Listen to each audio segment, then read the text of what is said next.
Patient Safety and Quality Clinical Excellence Queensland has developed a podcast series for Queensland Health staff and Hospital and Health Board members to hear from guest speakers on topics relevant to safety and quality in short bite-sized segments.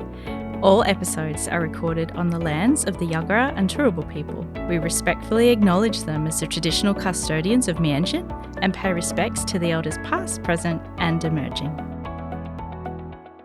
Hello and welcome to another episode in the Patient Safety and Quality podcast series. I'm Megan Window, Director, Patient Safety and Quality at Clinical Excellence Queensland. In this episode, we'll be discussing the role and functions of the Health Ombudsman, including complaints and notifications, the co-regulatory regime in place in Queensland for registered health practitioners, and the touch points that the Health Ombudsman has with the 16 hospital and health services. I'm really excited to introduce our guests today. I've got Dr. Lynne Coulson Barr, who's the current Health Ombudsman, and Maree Hill, who's the Executive Director, Assessment and Resolution from the Office of the Health Ombudsman. Hello and welcome to both of you. Hi, Megan. Hi, Megan. I'm feeling incredibly fortunate to have both of you here today, providing your collective expertise and experience in this space. I'm really looking forward to our conversation about the critical role that the Office of the Health Ombudsman has within Queensland. Lynne and Maree, can you tell us a little bit about the Office of the Health Ombudsman, including the main objects under the legislation and some of its functions? Hi, Megan. Perhaps I'll start. It's Lynne here. It's important to know that we'll call it the OHO, the Office of the Health Ombudsman. That's how it's referred to by most people. We're both a complaints body and a regulatory body. So that's an important thing for people to remember. We're a single point of entry for all health service complaints in Queensland, which is really unique. It doesn't happen anywhere else in Australia. So it's a real strength of the system here in Queensland. We were established in 2014. And it's important to know that we've got a really broad remit, that we deal with all sorts of health services. We deal with public and private health services and registered and unregistered practitioners. So that means that if anyone has a concern about health service, they don't have to think about where to come to. They just need to ring the OHO and we will talk them through in terms of whether it's something that we will directly deal with or whether it's something that we will assist them to get to the right place, whether it's to the service or another body to deal with. Lynne, are there any fees associated with an individual making an inquiry or an application or lodging a complaint? Not at all. It's a free and accessible service, and our commitment is to be accessible, supportive and responsive to anyone who wants to make a complaint or a notification about a concern around what someone might identify as unsafe practice. And so it's important that people know that we deal with complaints and notifications about practitioners. You asked me earlier about the objects of the Act, so I should talk about that. We've got a paramount principle of protecting public health and safety, but we've also got three other objectives under the Act that are equally important. And the second one is about promoting safe and professional and ethical practice by health practitioners. And it's also about promoting high quality services by health services. And the last one is equally important because it's about public confidence. So one of our objectives is to maintain public confidence in health service complaint management. And you can't have that public confidence unless you're seen as protecting public health and safety and you're seen as driving quality and safety in services. Fantastic. Thanks, Lynne. There are a couple of terms that I heard you refer to when you were talking about what it is that the Health Ombudsman does. You referred to a health service organisation and registered and unregistered health practitioner. Maree, are you able to describe or explain what those terms mean? Maybe I'll start and then I'll hand to Maree to talk about practitioners. But it's important to know that under the Health Ombudsman Act, the definition of health service is really broad.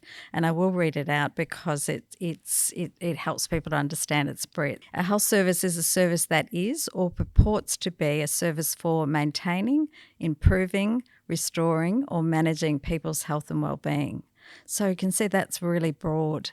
And health services include, as I said earlier, private or public health service providers and also those services delivered by individuals. Maybe, Maree, if you can talk about registered and unregistered practitioners. Thank you. So firstly, I'll just speak about the registered practitioners in Queensland. So they are practitioners who are registered by AHPRA and the national boards in relation to the health professions that we have in Australia. And they're listed on our website if people require some further information. But what we have is, as Lynne said, it's a very unique piece of legislation. We also regulate unregistered practitioners. So that could be a suite of practitioners who are delivering a health service as per the definition that Lynne just shared with us. So it could be assistant nurses, social workers, anyone who's not registered under the national scheme but is delivering a health service. Now, that also includes support services to a health service. So that could even be, for instance, a security guard who's working in a hospital, who's helping medical and nursing staff restrain a patient, for instance. So that is all captured under the OHO's jurisdiction. So yeah, again, a really, really unique, broad piece of legislation, which allows us to protect the public in a very timely way. So with registered health practitioners, there's codes or standards that AHPRA sets and the national board set. So is there a document that you use for unregistered health practitioners at all? Is there a national code or is there a... Yes, there is, Megan. So it's the National Code of Conduct for healthcare workers.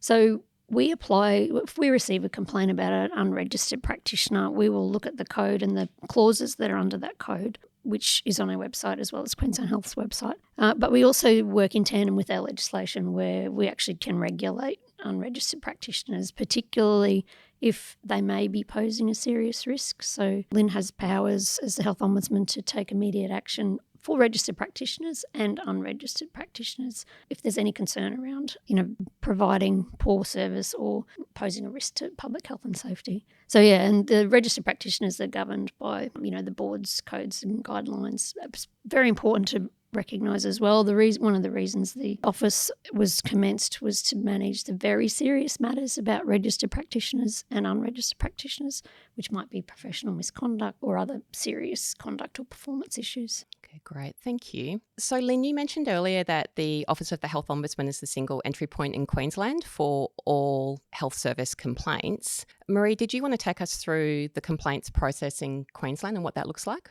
Yeah, sure. So we've got very strict timeframes under the Health Ombudsman Act, which is another reason we were set up, because we could then be very timely in relation to when people come to us and make complaints. So we take complaints.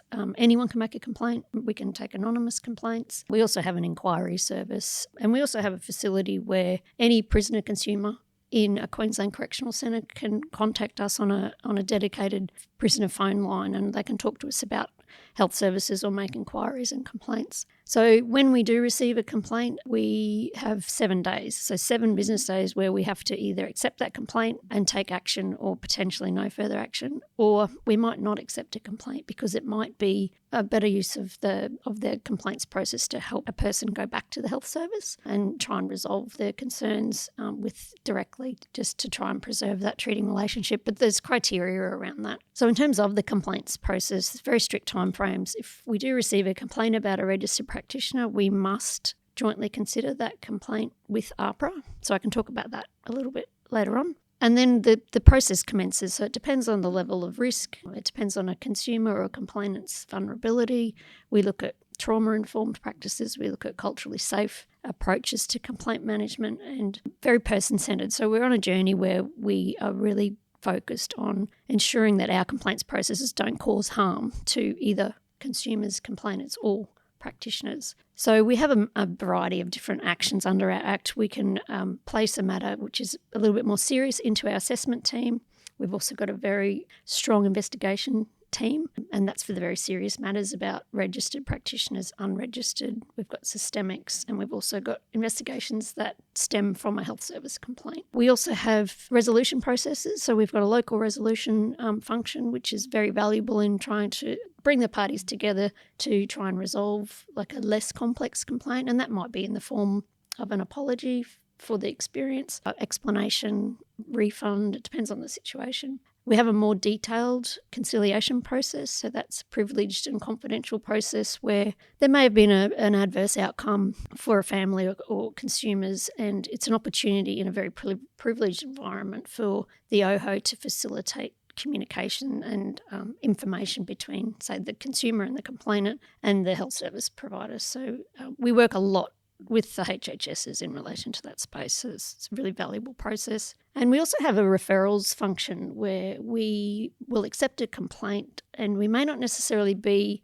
the right entity to deal with it directly because it might be about an ongoing treatment relationship with the HHS, but we do have an interest in that, and we we do want to see how that complaint is managed so we can maintain oversight. So we refer that, for instance, to the HHS. We monitor those matters. We work really closely with the team, all the teams within the HHSs, and make sure that we both engage with the complainant and consumer and keep them on the journey. So with the referrals back to the HHS, the process would be you receive a complaint, you then assess it, decide it needs to be referred back to the HHS. And how does that happen? Do you email, write a letter, formally? Yes. So yeah, we have very open communication channels. Usually it's email, but we do like to make phone calls as well. So we're required to consult with the HHS under our Act. So that could be in the form of a discussion or an email just to say this is a complaint. We think it might be better managed by yourselves. We'll maintain oversight. And then the HHS comes back and agrees to accept referral. Sometimes the HHS have already sufficiently managed a complaint and we have the same complaint. So we work through that just in conversations, and on occasion it may be that it's not in the best interest to refer that because it's already been managed, but we'll engage with the consumer to describe and define, our reasons for decisions. And to close that process out, is there an expectation or a requirement that the HHS then reports back to your office to confirm that a matter's been resolved or finalised? Yes. So under our Act, there's a special provision under Section 93 where the entity, and it's not just HHSs, it could be another state or Commonwealth entity that we've got the ability to refer to. But yeah, we tend to get very detailed reports back, and that is a sort of a requirement under our Act. And we will look at the report, we'll engage with the health services, and we'll just make sure that if it's appropriately managed, we'll just let the consumer or the complainant know. On occasion, though, there's ongoing concerns. So we'll talk to the HHSs, and we've got an ability to make a further decision under our Act, which might be investigation or conciliation or referral to APRA, for instance. So the next step.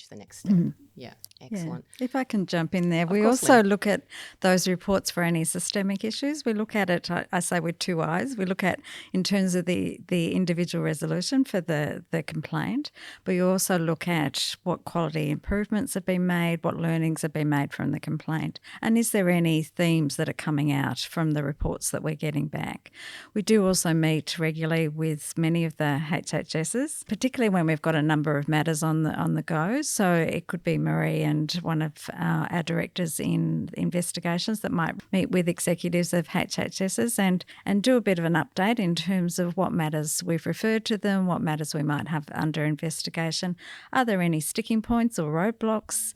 We also have an advisory role in terms of advising of the issues that we're identifying or issues that we think would be helpful to look at a resolution process and talking through those. So it's important that HHSs see us as dealing with complaints, but also as a source of advice and an educative approach about the issues that we're seeing in complaints. So the approach is never about punitive sanctions, or it's about facilitating best practice, resolving things as quickly as possible. Absolutely. Yeah. I often say to HHSs that we have a shared purpose. We all want the best possible health outcomes and to drive quality and safety improvements. We have different roles to play, and of course we can take action when required.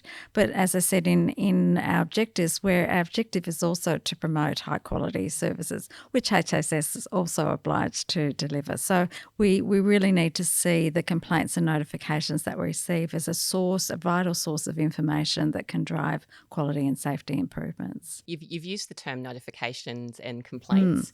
I've heard that a lot during this conversation, and it might be useful to provide an overview of what the difference is. Okay, I might are they the same? Yeah, Maree at the front end, because with those at the front end. Yeah. And it can, look, I admit it can be a little bit confusing. So when we're talking about notifications, it relates to registered practitioners, and there's two categories of notification, and we work in tandem with the national law as well in relation to health practitioners. A mandatory notification is a requirement for three separate groups. So it relates to registered practitioners making mandatory notifications, education providers making mandatory notifications, and then employers making mandatory notifications. And there's 4 criteria under the legislation where that is a mandatory requirement. So one might be practicing intoxicated, another one could be practicing, with an impairment that causes detrimental effects to a patient. Sexual misconduct is another one. And then the final one, which is very broad, is a significant departure from acceptable standards. So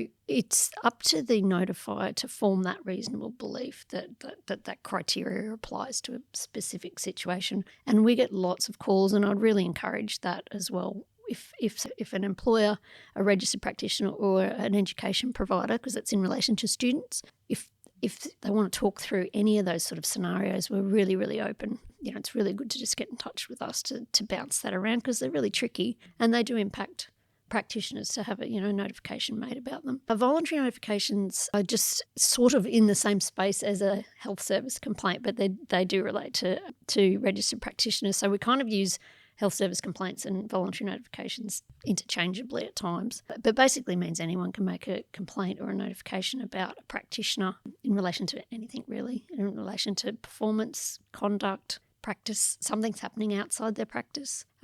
Health. We at the OHO, we don't manage very serious impairment and health issues. We do refer those particular matters to AHPRA, and we have some safety mechanisms around that as well, noting that it's really important if a practitioner is unwell that we don't further trigger that sort of situation. And then there's another sort of avenue where we do receive information, so it's not necessarily a complaint or a mandatory or voluntary notification, but it could be information, for instance, from the Queensland Police Service. So that's another avenue of information as well. But if people are confused about, what's a health service complaint and what's a notification, we're always happy just to talk through that. Health service complaint is the broad definition, and it sort of encaptures everything. Okay, great. Thank you. I'm quite curious about this next issue, because when I hear the word complaint, or people generally do, it's often perceived as incredibly negative. It's something that's unsatisfactory or unacceptable. Lynne, you might want to answer this one for me. Is there a different way to think about a complaint or complaint? Absolutely, and it's not uncommon for people who have concerns about experience not to want to be called a complainant, and we're mindful of trying to minimise the use of that word and have person-centred language about the person who made the complaint rather than the complainant. It has a negative connotation. I think it's really important that complaints are seen as people's experiences of service, that complaints aren't a form or a process, they're actually people's experiences. And the complaints that services receive and that we receive are really a vital window into people's experiences of services and potential emerging quality and safety issues that need to be addressed. So they also play a key safeguarding role. So if people aren't supported and encouraged to speak up about their experiences, that bodies like ours and services may not be aware of emerging critical safety issues and quality issues. So it's really vital that services have what we would call a positive complaints culture, that they support people to, and I use the language, speak up about their experience. It's equally important that people on the service level can recognise a complaint when it's made. It's not uncommon for people to contact our office or other complaints bodies and say that they've tried to raise their concern with the service, and when we contact the service it hasn't been recognised as a complaint. Really important that the best resolution of a complaint is at the moment when someone's in the service, has had an adverse experience or is not clear about why a decision has been made or not made, that the person hearing that concerns recognises that this is someone raising a complaint and is empowered to have a direct response to that concern. So it's really vital that when we talk with services about can they think about how they create those cultures, because those cultures are the same sort of cultures where staff also feel confident to speak up about patient safety and quality concerns. So it's speaking up for safety in terms of from a consumer perspective, but also from a staff perspective. And do you see with the complaints that you receive, complaints escalating or spiralling when a complainant or consumer doesn't feel as though they've been heard? Absolutely, yeah. The best resolution is when someone feels heard and respected, when their concern is raised directly. And the person who's hearing that concern knows whether it's something they can deal with or whether they need to refer it to and escalate it themselves, but give the person the assurance about the steps that will be taken. It's also important, though, talk with services about this, that for a whole range of reasons, some people might feel hesitant about raising a complaint directly with a service. It might be something about a past experience of raising a complaint. So sometimes, no matter how hard a service strives to create that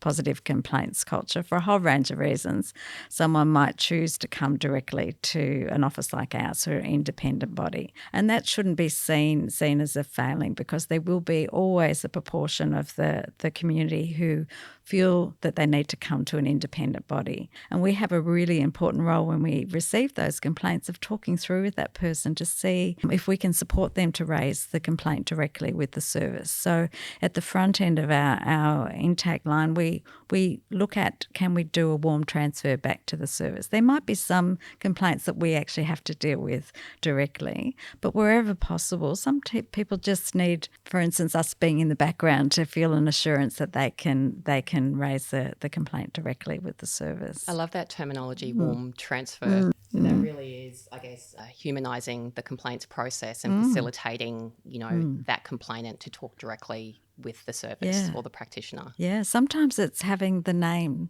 or that our staff might identify the person and ask permission for the person who's raising the complaint to have a talk with the service and identify who they might be able to talk with directly.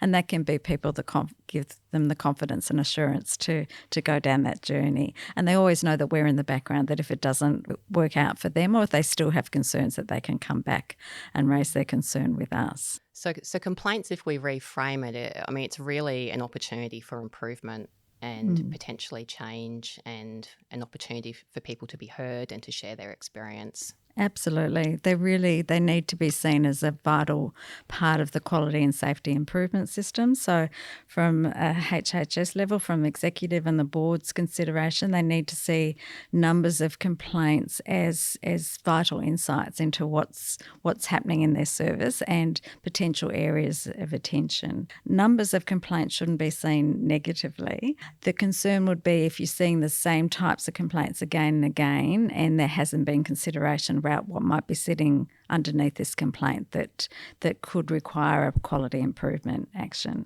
But if certain types of units or services aren't receiving complaints, that's when services should be asking, why aren't we? Because not everything goes right in health. There's a lot of things that cannot go to plan and cannot meet people's expectations.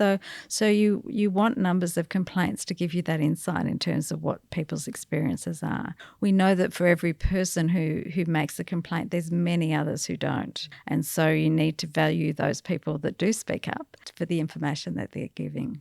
And dig deeper in those areas where there are no complaints. Yeah. The other thing we've talked about with particularly the patient safety and quality committees of the boards of the HHS is of looking at the themes in complaint data. And for some of the HHSs, we have shared our complaint data with the HHS so they can do a bit of a comparison of what are the types of complaints that are coming to the OHO and how does that compare to the complaints that they're receiving directly. Is there a difference? Is there a different demographic of people that are coming to us and not to the service? It's a starting point. It's really starts the questions about it. Is there something else here we should be digging into?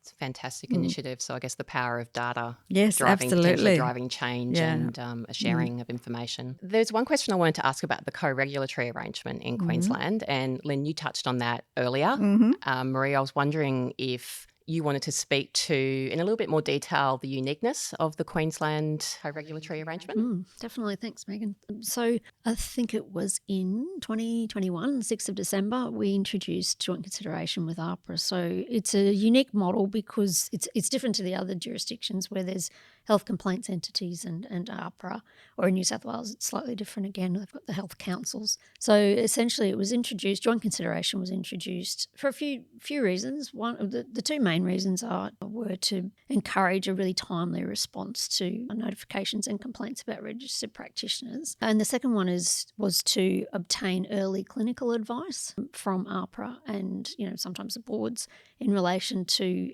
managing that complaint or that notification. So in practice, what it means is we receive a complaint about a registered practitioner. we're obligated under our Act to jointly consider. So it's called joint consideration. And what that means really is we have a sort of an IT system that's quite sophisticated. So we share the real-time complaint data with AHPRA.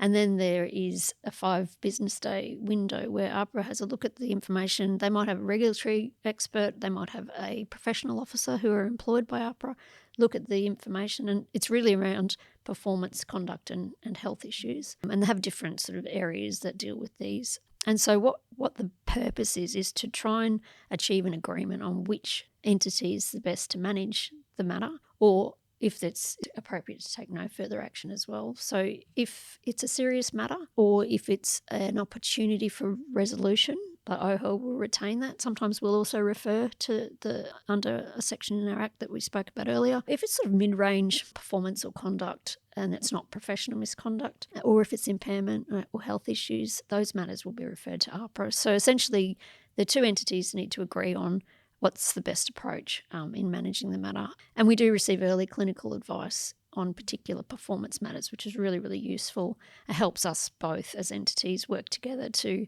achieve a timely complaints process, which, doesn't put a practitioner through a protracted process. Also, consumers and complainants will receive an outcome earlier. On occasion, the two entities don't necessarily agree, and that's not a negative thing. That's a very constructive situation where we have a little bit more time under our Act to work through what are the potential issues that we need to discuss. So we're on the phone talking to AHPRA every day, and it's a really collaborative relationship, really positive, and one which I think other jurisdictions are really interested in because it flows pretty seamlessly, and it does bring a lot of benefits for the entities as well as practitioners and consumers. And so where there's a serious matter but the practitioner is impaired, would that automatically go to AHPRA, or would that stay if there was a health issue, for example? Okay. Yeah, and that happens unfortunately quite a lot. I mean, it's very stressful working in health, as we know. Lynne has the power as the Health Ombudsman to look at a serious matter. So it might be, if I can just use an example, it might be a registered practitioner who's accessed medication at the facility at a public hospital and has taken that for their own personal use, or has taken that whilst they're practicing. So there's we look at triaging and we look at serious risk. So what we'll do is we'll look at the complaint details. We might need more information from a HHS, or we might look at the history of the practitioner. And if it's a clear link between, the impairment driving conduct, Lynne has the discretion under the Health Ombudsman Act to be able to make a decision to refer that practitioner to AHPRA so that they're managed holistically. So previous to the 2020 amendment, when this came in, we would sometimes have to split a matter. So the OHO would retain the serious conduct. AHPRA would manage the impairment. It was very confusing for everyone, including the practitioner at the core of that. There are some matters that are very, very serious. They might have elements of health, but it's not necessarily driving the conduct. So we very occasionally in that we would split them, but the principle in that amendment was about the holistically dealing with complaints and dealing with them efficiently and effectively. So we look at that principle in terms of decision making. Great, thank you. So a lot of what we've discussed has been focused on your role in receiving and managing health service complaints. As you've both mentioned, OHO's functions are much broader than that. Can you tell us about some of the other work that you've undertaken, which is all that you currently undertake that's relevant to your other functions under the Act? Lynne or Maree? Maybe Lynne, a question for you. I mean, we've got such a broad range of functions. One of the things we haven't touched on is our systemic investigations. So under the Act, we can investigate matters where we identify, and I've got own motion powers. And I touched earlier about that we receive the different reports back from referrals, and we might identify that there seems to be a systemic issue in a type of practice or a type of service. We can do an own motion investigation into those systemic issues, and we've done numbers over the years, and they can either be a systemic issue that crosses services. It might be around medication regulation was one. There was a very significant systemic investigation that was termed Untying the Knots that led to regulatory reform in medication regulation. So that's an example of a systemic issue that was across services. But we can also look at systemic issues in terms of within a health service, and so we can deep dive into issues that are identified in a complaint that might identify quality of safety safety issues, and then we produce a systemic report. We have a process where we seek feedback from the health service, and there's an adverse comment stage in terms of that process. And we have a decision-making process about whether we'll make the report public, and there's a number of systemic investigation reports published on our website, and they're primarily published to give the learnings more broadly across the sector in terms of what we found in an individual service, because our recommendations will be relevant not just to that service but across the state. We've also more recently made the decision to produce what we call snapshot reports of investigations, where we've made a judgment that because of the nature of the investigation, there's too many sensitive issues or identifying information that's not appropriate to publish the whole report, but that there are key learnings. So we've produced these snapshot reports that really talk about what are the issue we identified, what did we find, and what were the learnings. So they're really accessible pieces of information for services across the state to consider.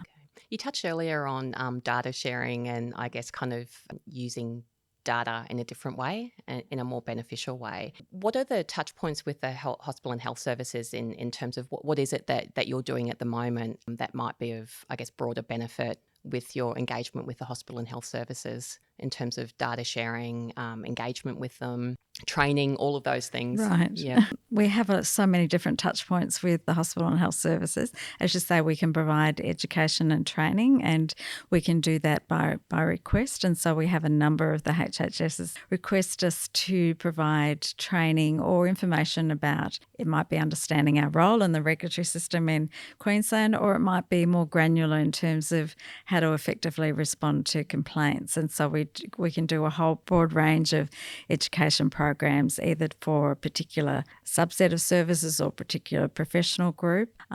The other thing we can do, and I touched on earlier, is share data and meet with either it's at executive level or board level to look at, well, what are the insights that we're seeing in terms of the data that we've identified from that particular service and how it compares with other services in terms of insights from that. It's important to know that we have so many touch points with HHSs. They can refer matters to us. We can refer matters back to them. They can be respondents to an investigation or an assessment. They can be witnesses. So we might be seeking information in relation to a consumer who may have had an adverse experience in another service, but they've also engaged with that service, and that service can provide insights of what they, of their treatment of the consumer and what they learned about their experience in another health service. So there's a whole range of touch points. Maree, do you want to add to that? Because you meet regularly with a number of HHSs. Definitely. And it's a really good relationship. And another important piece of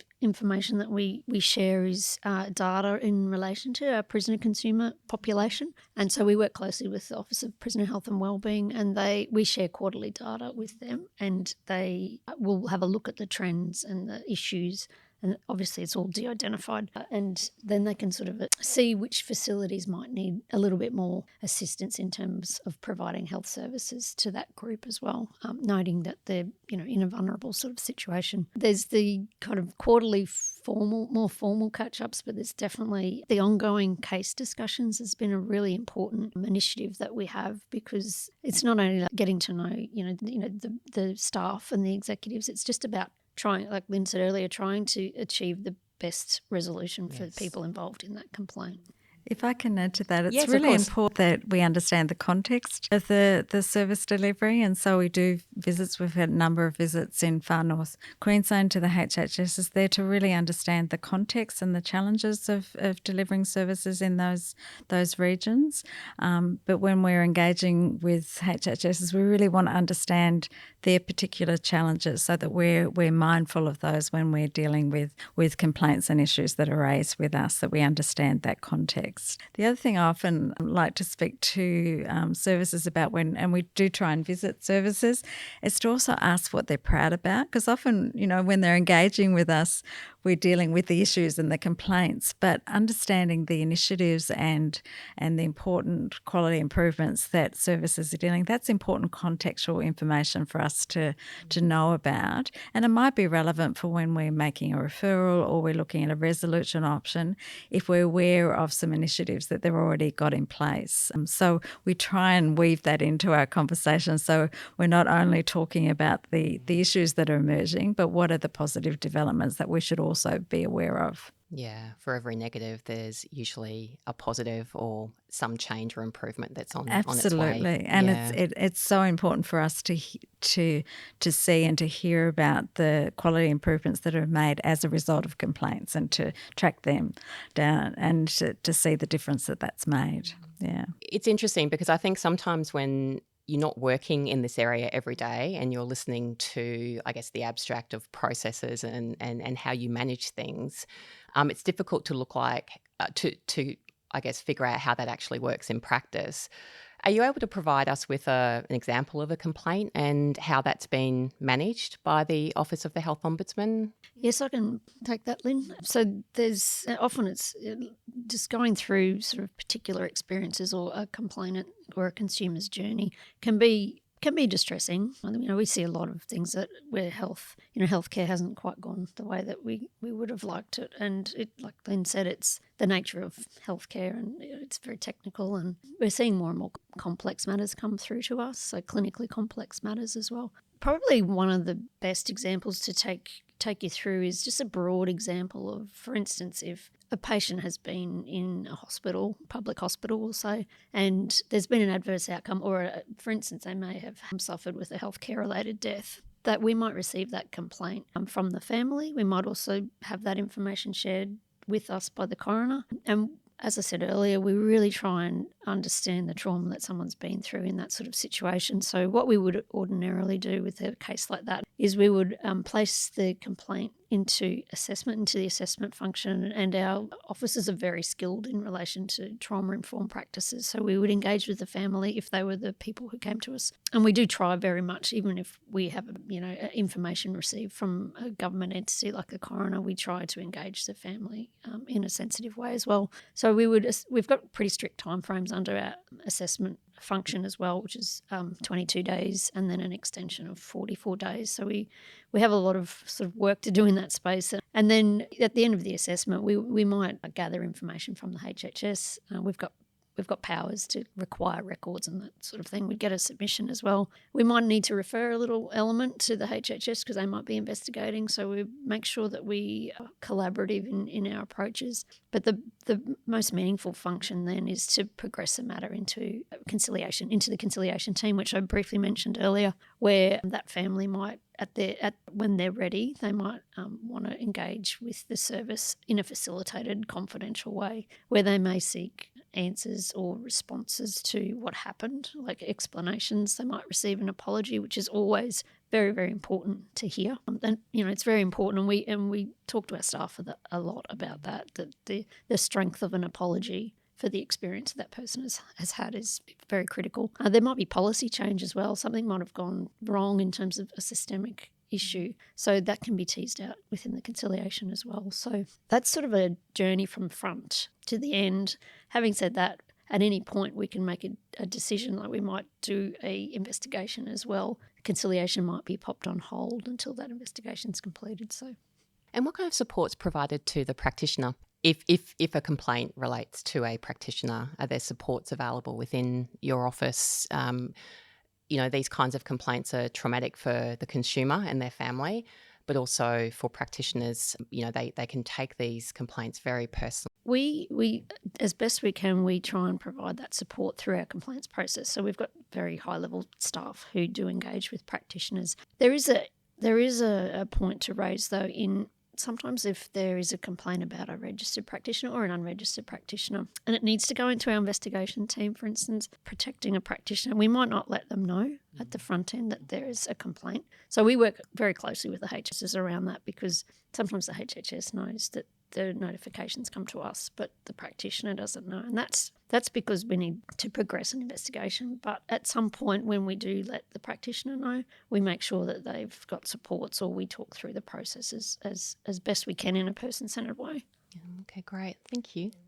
Yeah, we provide the supports. There's, for instance, the doctor support service. There's the nurses have a particular support service. So some of the professions have support services that we refer to, and we also, for unregistered practitioners or those professions that don't have a dedicated support service, we've got a list of support services that we provide. The other point to raise is if there is a health concern about a practitioner, a registered practitioner, we work closely with ARP. So that's an area that we're very, very mindful of not causing further trauma. So because ARPA deal with health impairment issues, we will not tell the practitioner that we've received a notification. So we'll then allow to manage that conversation and that support. With their own processes and support processes that they have in place.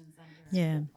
There are provisions under our Act to withhold notice from a practitioner, and one of the reasons are if there's a concern about their health and safety by notification. So sometimes it's about timing. Another reason is not to compromise an investigation. So there might be certain evidence that we need to collect before we can notify the practitioner. Yeah. Fantastic. Thank you. One final wrap-up question, if you've both got time for it. Do you have any, last words of advice, I guess, to health service organisations and practitioners regarding complaints and your role generally? I think if I can start, I think it's really important to remember everyone is a health consumer, and a health complaint can be deeply personal. And so it can also be personal for a practitioner or a service receiving the complaint, because they can feel that it's part of their identity. So it's really important when you're receiving a complaint to put yourself in the position of the consumer who's raising the concern and how deeply personal it may be. And that there's a lot at stake in terms of a health complaint. If a complaint isn't resolved effectively, it can mean that people can disengage from health treatment, and no one wants that. And particularly if someone has vulnerabilities like mental health issues, it can be a lot at stake in terms of if they've raised a concern and don't feel it's been addressed. So just to be really mindful to think of what's at stake, and also what is the opportunity in terms of receiving that complaint and resolving that issue for the person, but also taking it as a learning opportunity. Thank you, Lynne. Maree, did you have anything to add? Probably more as a sort of an internal closing off of this discussion is really just to share that the staff at the OHO really care about the work that they do, and they do have a focus on the fact that someone has had that experience. And I think as an organisation, we've really evolved, particularly over the last few years, in relation to being more sensitive to that approach and not being punitive. And I guess it's just to take home that we're all people. There's practitioners that work there, there's admin staff, there's legal staff. And as Lynne said, we're all consumers ourselves. So I think if people have questions, just to reach out to the staff at the OHO, and they're really, really open to answering any kind of question at whatever level. I think that's really important. Fantastic. Thank you so much to both of you. It's been an absolute pleasure to talk to you, and thanks so much for your comprehensive and interesting and incredibly useful overview of the work that you do, the really important work that you do. So thank you. Thank you, Megan. Thanks, Megan. Further information about the Office of the Health Ombudsman can be found on the websites of both Queensland Health and the Office of the Health Ombudsman. Thanks for listening.